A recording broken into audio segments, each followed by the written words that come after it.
Joining me now is our guest we're very excited to have on the show, a Te Reo Māori kaiako, advocate, champion, involved in numerous initiatives around the revitalisation of Te Reo.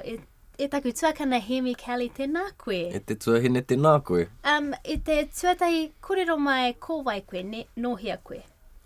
I te taho taku pāpā he tatimana, he airihi. I te taho taku whaia no Ngāti Mania Poto ahau, no Ngāti Tahu, no Ngāti Whāua no hoki. Tēnā koe. Take us back a little bit. What has your haerenga with Te Reo Māori been like? Long, yeah.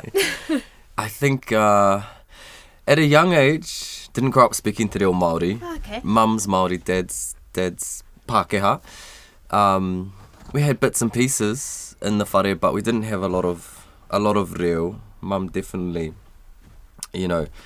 taught us a lot of tikanga. But it started more when I went to high school. That's when I got the option to learn te reo. Cool. And then it just progressed from there. Yeah. Through high school, and then after high school, I ended up doing a range of courses.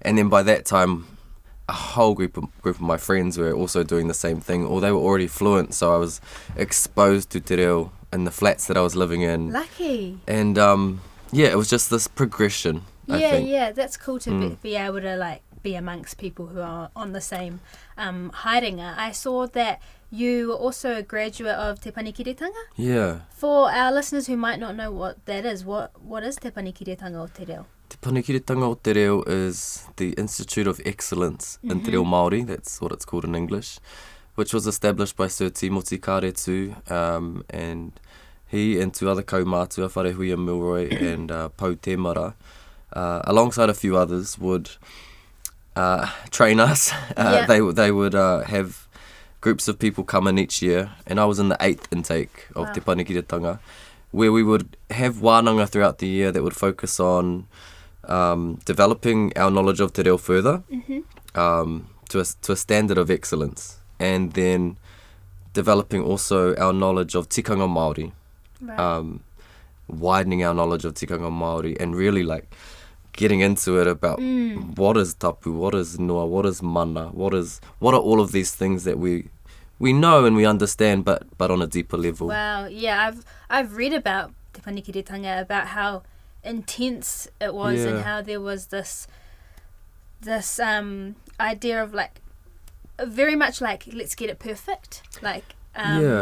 You're with these experts, some of the best of the best in te reo. Yeah. What was it like learning from those esteemed rangatira like that, your Timoti, your Pania Papa, Ira Momo Tangata? I think we're very lucky, when I think back, and still now to be around Timoti. It was a privilege because they grew up in a world that was very different to the world we know today. They grew up in the thick of te reo Māori, te mātotorutanga o te reo me ngā tikanga, and so they provided us an insight into that world. But what they did, they really encouraged us to return home, back to our own people, to our marae, our hapu and our iwi. They taught us so many things, but that was the one thing that they pushed, was for us to return back to our own people. And so I think what happened now after 12 or 13 cohorts of Te Panikiretanga, seeing my friends, the graduates, now working throughout the country within their iwi, and then now passing on that knowledge. That's cool. To others. Yeah, that's the legacy of Te Panikiretanga. Yeah, it really came into fruition, that that idea that they had. So obviously it's Te Wiki o Te Reo Māori. For some people that means really ramping up their use of te reo this week. Yeah. What does this week mean to you? It means a lot of mahi. Yeah, other than a busy schedule, yeah. I liken it to a party, I've been at a 7-day festival. You're getting there. There's only 2-3 days left. Hey, and I love it. It is a time for us to celebrate. It's a week-long celebration. And with Mahuru Māori now, it's you've got the month. And 1975 was the first Te Wiki o Te Reo Māori, so we're 49 years of celebrating Te Wiki o Te Reo Māori, and if I do liken it to a festival or a party, every year the party gets bigger and bigger and bigger, and you're seeing more and more people come to the party. Now to the point where it's like, if you're not coming to the party, it's like, Where are you at? we're noticing, organizations, individuals, it's an opportunity for everyone to get involved, to give it a go. And I think that's really important, because it isn't everyone's bread and butter. It isn't everyone's focus day in, day out throughout the year. So for organizations who, I don't know, an architecture firm or something, it is their opportunity to really, give it a go. And perhaps they'll be inspired and carry on throughout the rest of the year. Every year I always see this comment, especially on social media, we should celebrate Māori language every day. And I'm like, yeah, absolutely. I understand the intention there. But the reality is we do need a little period, a little time, just like our birthdays. Yes. Where you stop and you look at how far we've come. We all jump on like the celebration throughout the week, and we plan ahead for the future. A dedicated time. As you mentioned, we're almost 50 years now. There's been almost 50 years of Te Wiki o Te Reo Māori. Where do you hope to see Te Reo in the next 50 years? If we think back to how far we've come, gosh, like the developments that are gonna come in the next 50 years, I don't even know if we can conceive them at the moment, because look at what we have today in terms of like technology, apps, podcasts, ebooks, all of this stuff that just didn't exist 50 years ago. So gosh, with AI coming in now and ChatGPT, those sorts of technologies, our language does have to move into those spaces. And we're having those conversations now about how that happens in terms of, say, ChatGPT or OpenAI, for example. We do need text-to-speech, speech-to-text recognition. We do need those developments for our language to have a place in the world that is the future. Yes. And that is the world of our tamariki mokopuna, and their world is largely on devices. Yes. And our language needs to be there. Yeah, we don't want to get left behind. No, it does need to be there. Yeah, tika tērā. So like I said, it's Te Wiki o Te Reo Māori Language Week, but a lot of people know you as everyday Māori, someone who's an advocate for everyday use. So I've got a little activity for us. I've noted, if you're keen, 3 common Te Reo Māori phrases used in people's day-to-day, and thought it might be a cool idea to talk about different ways we can say these things if we want to flashen up, enhance our reo a little bit. So tuatahi, very common email sign-off. Ngā mihi. I knew you were going to say that. What's another way we can say that? Ngā mihi. Ngā mihi means a few things, right? It's like thanks or regards if it's in an email. But there are so many ways to say goodbye or sign off. So hei kona. Hei kona is just a general like goodbye.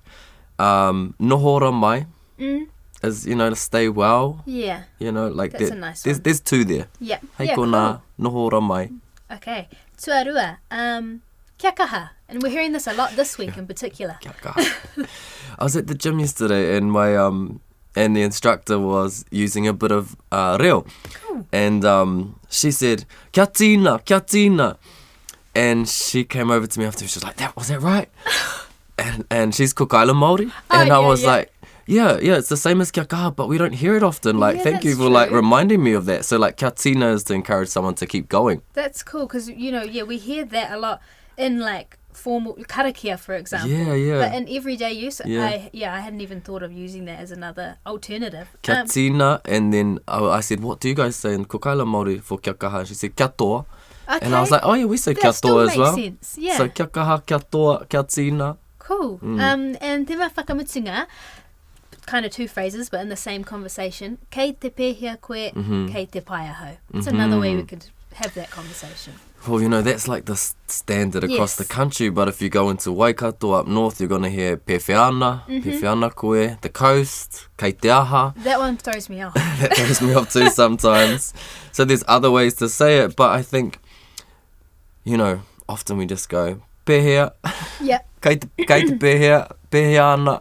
So we shorten things a Shortcuts, lot. yeah. Yeah, to ask someone how they're doing.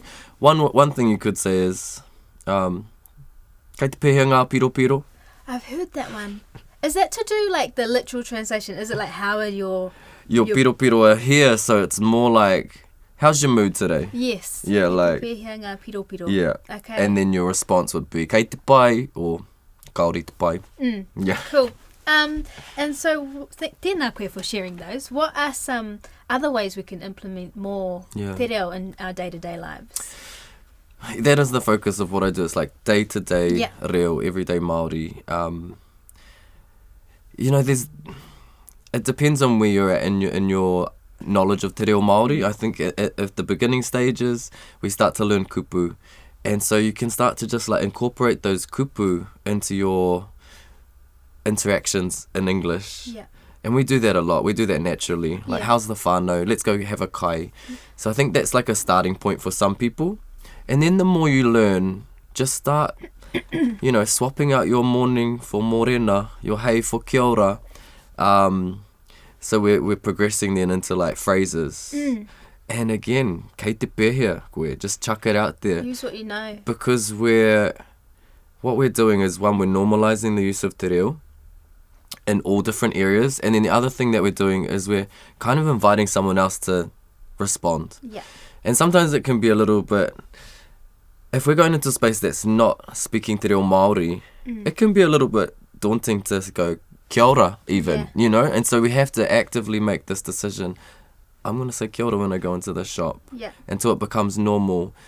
And maybe that person will respond back and say kia ora too. Yeah, cool. Pātai whakamutunga before we wrap up. I wanted to ask you, many people understand the importance of learning Māori history. Some struggle to understand the importance of learning Māori language. Yeah. Why do you think it's important to learn the language? I think, I believe the language is the gateway to our culture.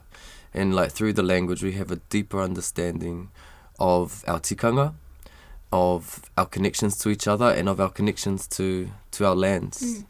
And I think especially for non-Māori who are learning te reo Māori, it's important for them to have an understanding of the history. And then for all of us who are learning te reo Māori, Māori and non-Māori, I believe that we have a deeper understanding of our connections to each other and to the places that we live. Yeah. Ātāhua.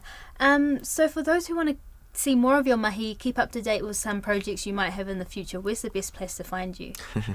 Everyday Māori, Instagram, Facebook, and then the podcast. TikTok, I'm like not too active there. It's a new space for some. yeah, I'm like, I thought I was rangatahi, but maybe not. I mean, Instagram's the main place where I'm putting content out. Everyday Māori. Well, e te manukura, e rere ana ngā whakawhētai ki a koe i au kōrero otira I tō whakapau kaha ki te whakarau ora I te reo rangatira no reira. Tēnā koe, thank you so much for coming in. Tēnā koe.